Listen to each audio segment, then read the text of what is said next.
हिमाचल प्रदेश में एक नदी के पास में एक गांव रहता है। उस गांव का नाम कम्मम था। उस गांव में मुन्ना बोलकर एक किसान रहता है। मुन्ना की पत्नी जमुना और लड़का चिंटू और उसकी पत्नी का नाम स्वीटी रहता है।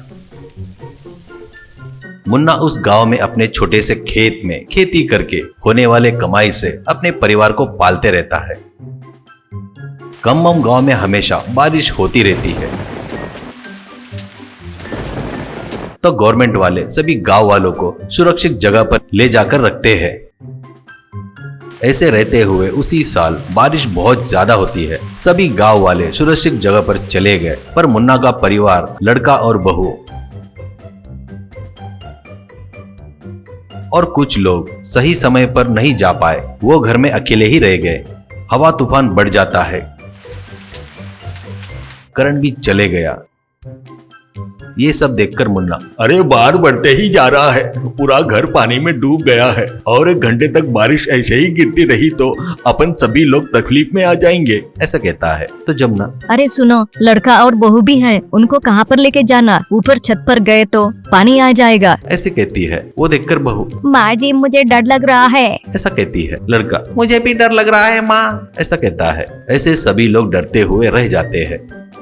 ऐसे गांव वाले चिल्लाते हुए भाग रहे थे। एक व्यक्ति, अरे अरे मेरा घर पूरा डूब गया, जानवर भी पानी में बह रहे हैं, इतनी बारिश मैंने पहले कभी नहीं देखा, ऐसा कहता है। तो और एक गांव वाला, अगर ब्रिज टूट गया तो गांव ही अलग हो जाएगा, ऐसा कहता है। तो और एक व्यक्ति, तुरंत मदद के लिए कोई तो भी पुलिस को फोन करो, ऐसा कहता है। वो सुनकर किरण बोलकर एक व्यक्ति फोन निकालकर पुलिस को फोन करता है। किरण, हेलो कंट्रोल रूम है क्या? हमारा गांव कम्मम है जी, पूरा गांव पानी में डूब गया है जी, बूढ़े बच्चे सभी तकलीफ में हैं, तुरंत सहायता करने वाले को भेजो, ऐसा कहता है। तो पुलिस अधिकारी, थोड़ा धीरज रखो, तुम्हारे पास पक्का मदद के लिए आएंगे, हम जेसीबी भेज रहे हैं, ऐसा कहता है। तो किरण, जेसीबी क्या, इतने बाढ़ में जेसीबी क्या करेगी, ऐसा कहता है। तो पुलिस अधिकारी, इंडिया में कोई भी काम पहले जेसीबी से ही करते थे, वही रास्ता दिखाएगी, तुम बिल्कुल चिंता मत करो, बोलकर फोन रखता है।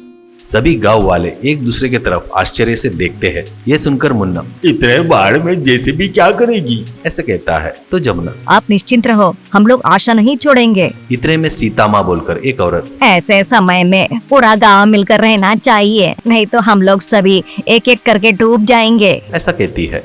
इतने में बड़े लाइट चमकते हैं। जेसीबी बड़ी आवाज करते हुए आ रही थी।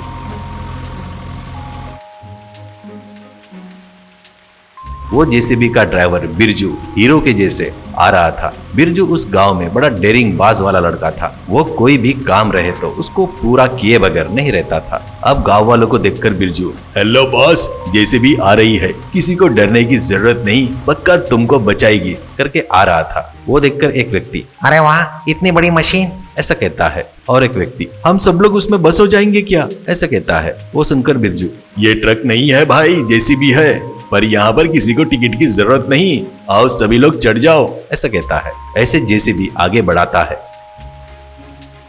सभी लोग वहां पर आकर एक एक करके जेसीबी में चढ़ते हैं। मुन्ना अपने फैमिली के साथ उस जेसीबी के आगे के भाग के ऊपर चढ़कर मुन्ना, बिरजू भाई संभल कर चलाओ, कोई अगर पानी में गिरा तो गया समझो। और नदी भी बड़े उफान भरती बहुत तेजी से बह रही थी। एक व्यक्ति, अरे बाप रे, नदी को देखकर तो डर लग रहा है, ऐसे कहता है। वो सुनकर बिरजू, आप लोग बिल्कुल मत डरो, मेरी जान भी गई तो भी तुम्हारी रक्षा करूंगा, मुझ पर भरोसा रखो, ये बिरजू तुमको पक्का बचाएगा, ऐसा कहकर बिरजू उस बाढ़ में जेसीबी में उन लोगों को चढ़ाकर बहुत संभाल कर आराम से जा रहा था।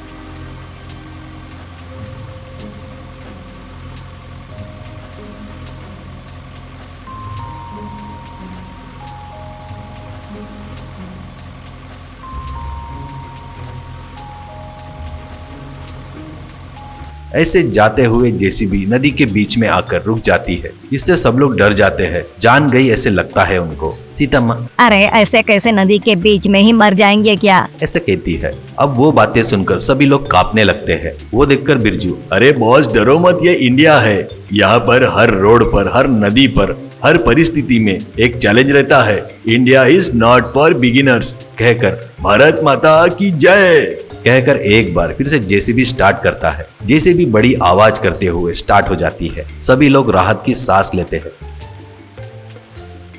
किनारे पर खड़े सभी लोग देख रहे थे। अब बिरजू जेसीबी को संभालकर आगे बढ़ाता है। आगे ब्रिज टूटकर ढह रहा था, पानी बढ़कर और तेजी से बह रहा था। वो देखकर किरण अब रास्ता नहीं है, कैसे बाहर निकलेंगे भाई? ऐसे कहता है तो बिरजू रास्ता नहीं है तो रास्ता बनाएंगे। ये जेसीबी का ड्राइवर बिरजू का स्टाइल है। ऐसे वो सभी को सुरक्षित जगह पर उतारता है और बाद में मुन्ना बिरजू को हाथ जोड़कर भैया तुम ही हमारे भगवान हो, तुम्हारे कारण ही हम और हमारा परिवार बच गए, ऐसा कहता है। सीता माँ जेसीबी को नमस्कार करती है। ऐसे सभी लोग बिरजू की तारीफ करते हैं। बाद में बाढ़ कम हो जाता है। सब ठीक होने के बाद बिरजू को बुलाकर अपने गांव में उसका स्वागत सत्कार करते हैं। उसने जो काम किया उसके बदले में